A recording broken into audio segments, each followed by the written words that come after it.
I think we all have resilience inside of us. I can look back to episodes when I was a kid where I did not display anything remotely close to being mentally tough. I had some episodes of weakness or just being a kid, and I had through exposure started to condition myself to get ready to go to buds, and certainly going through it, it kind of honed some of the resilient skills. And you get through this program, you feel like, wow, okay, I can I can do a lot more physically than I ever thought that I could, but the limiting factor is just what I think I can do. But my body will do so much more.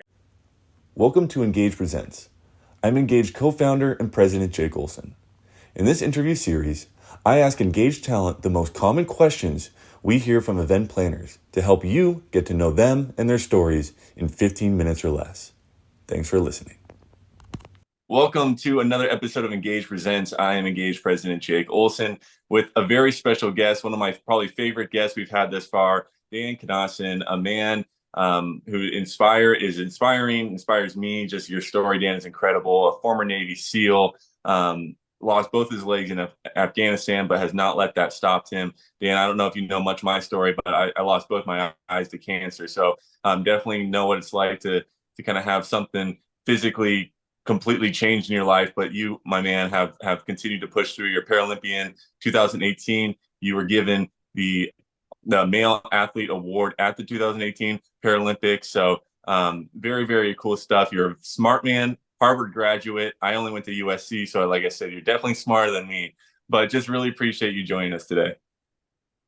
Thanks, Jake. It's great to be here. I think you might have chose better to go to USC. It sounds like a fun place to be. More fun than Well, I was gonna ask, did you ever spend when you were training to be a SEAL, were you in Virginia or were you in California? West Coast based. I went through Buds training in Coronado, California, and I opted to be a West Coast team guy. I stayed in San Diego.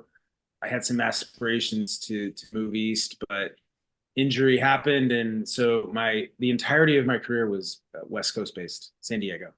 Okay, very cool. I probably live only about an hour north of that. My strength coach in college actually took a job earlier this year. He's training the Buds guys.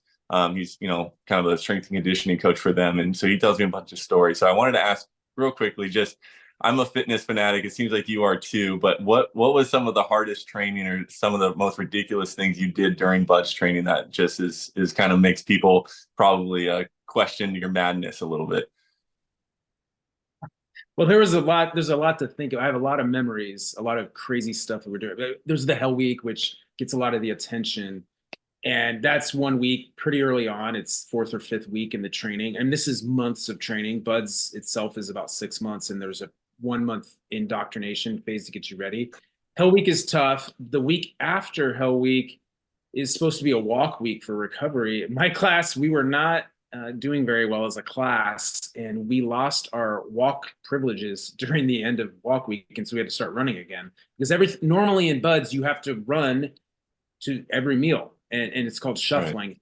From point A to point B, you shuffle. So you're eating 3 meals a day. That's 6 miles just of running, just not counting PT runs and all this other stuff. We also, we were left in the leaning rest, the push-up position for I think 2 or 3 hours, starting at about 4 in the morning one day. That was awful. There's just a lot of this kind of stuff that happens, and it really pushes you. That's for sure. Yeah, and you kind of talk about, mental toughness a lot in your speeches, amongst other things, goal setting, overcoming adversity, leadership. But when it comes to that mental toughness, did that develop a lot of your mental toughness, or did you already have a mental toughness in you that it just brought out?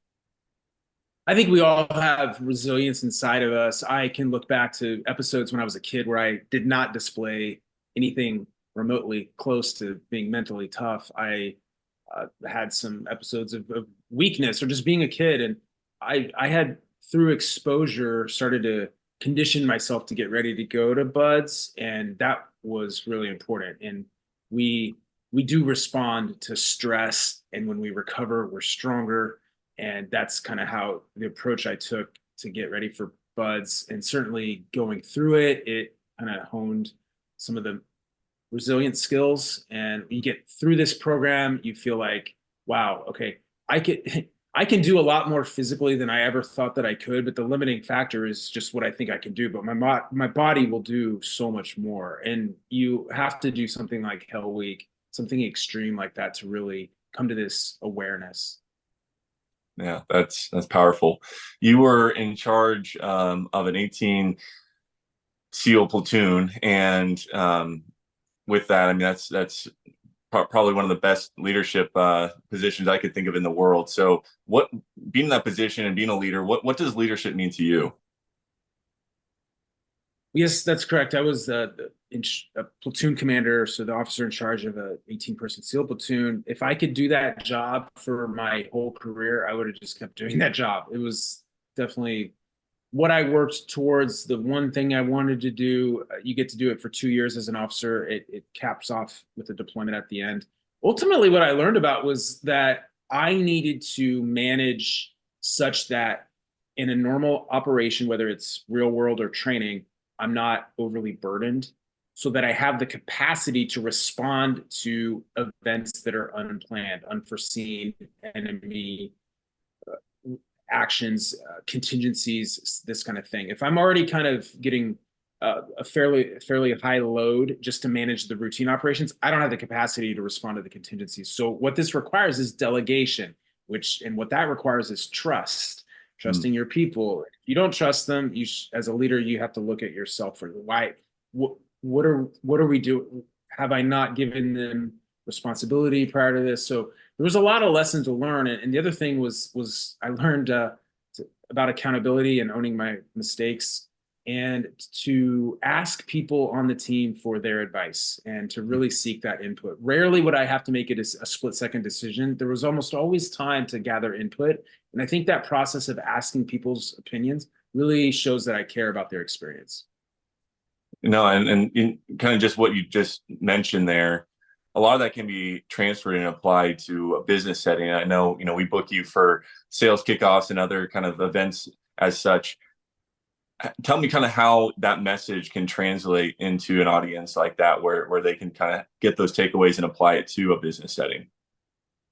Well, I have spoken about some of my principles of leadership, and it seems to resonate quite well with the business community. Sales, in particular, as well, is people who are in leadership positions. I talk about servant leadership, where you're there to empower the team. That's the role of the leader. I talk about always seeking to improve your tactical position, which is something I learned in the military, but I applied as a Paralympic athlete. And I think it carries over quite well to the corporate world as well, where you're always thinking about ways in which you can gain a competitive advantage. I elaborate on this at length.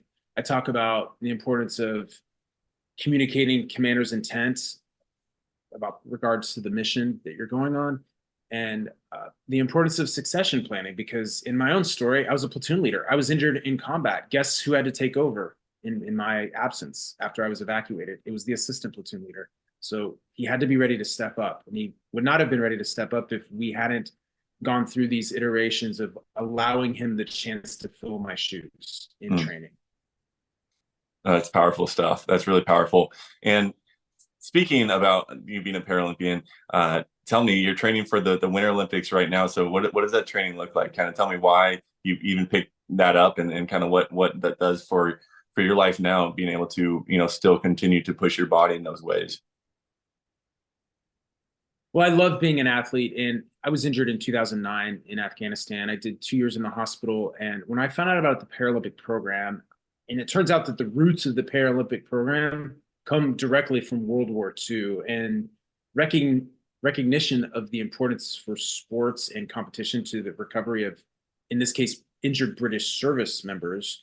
That's the start of the Paralympics, but it's grown above and beyond military rehabilitation. But it does speak to the power of sport to help recover after a major setback. In this case, did occur for me in military service, but I have been going full throttle with the Paralympic Nordic ski team. It's cross country ski racing and biathlon racing since 2011. I have since retired from competing in biathlon, which is ski and shoot, to focus more on cross country ski racing. And in the last couple of years, I've focused on some uh, long distance ski races that are outside of the Paralympic circuit, to include a couple world famous ski races, the Norwegian Birkebeiner race and Swedish Vasaloppet. These are long distance races. I think the Birkebeiner is about 54 kilometers and the Vasaloppet is 90 kilometers. So big challenges. Now for the next 2 years, I'm focused on preparing for what is going to be a great games in Italy. So these next 2 winters, I'm really focused on being with the team, doing what I can do to be the best skier that I can be, supporting teammates, working hard, and also just enjoying this process because it's not going to last forever. And I want to really soak it in. This feeling of being an athlete representing Team USA is incredibly special. And so I'm going to cherish every day that I get to do this. That's so cool. That's so cool. We love following you and watching you do that. Lastly, Dan, what does a win look like for you when it comes to speaking? You know, what is it? Is it someone coming up afterwards and kind of sharing their story with you and telling you they were moved by your story? Is it a CEO afterwards, you know, emailing you a couple weeks after saying he's implemented what you said and things are going well? Or what does a win actually look like for Dan Cnossen after a speech? Well, it's everything you just said. I think that's wonderful. Afterwards, I often have a lot of people wanting to talk to me, and I really do enjoy that. And I go to great lengths to make sure that I'm available for extracurricular activities that the company's doing, dinners, social engagements. I stay for as long as they're going to pay for, for me to stay. But I Right. do really enjoy opportunities to interact. And I think that is something that sets me apart as a speaker, is that I will go to every dinner that they want me to go to. I enjoy this. I enjoy talking to people. I have seen people coming up to me after and start talking about how my story made them think about something that they're dealing with either in their past or the present. And I can just sense the emotion. It's incredibly touching. It makes me think I need to be spreading my message and sharing my story more, because you never know who you're gonna reach. And in the moment of giving the talk, a big win for me is just to look at the faces and see people engaged and just listening to what I'm saying. And I can tell that they're absorbed. And in this day and age, when you can do that, and ultimately, if they can see and visualize what I'm saying, they're in my story. And that's a very special thing, this communication of a traumatic event that I went through, but by telling it in such a way that they are enmeshed in my story and they're seeing this and they're experiencing it, and I'm holding that attention, it provides some meaning for me for what I went through, because I'm actually taking that experience and helping the audience. It's a very special thing. It is a very special thing, and we get feedback on just what an impact you make, and so we absolutely appreciate you being on the platform, allowing us to let those experiences happen, and we encourage anyone listening to go ahead and have that experience by going to letsengage.com and looking Dan up. But Dan Cnossen, thank you so much for sharing a little bit about your story, what you speak about, and just the inspiration that you are to us and to everyone listening. So thank you, Dan, and stay tuned for more content to come with Engage Presents.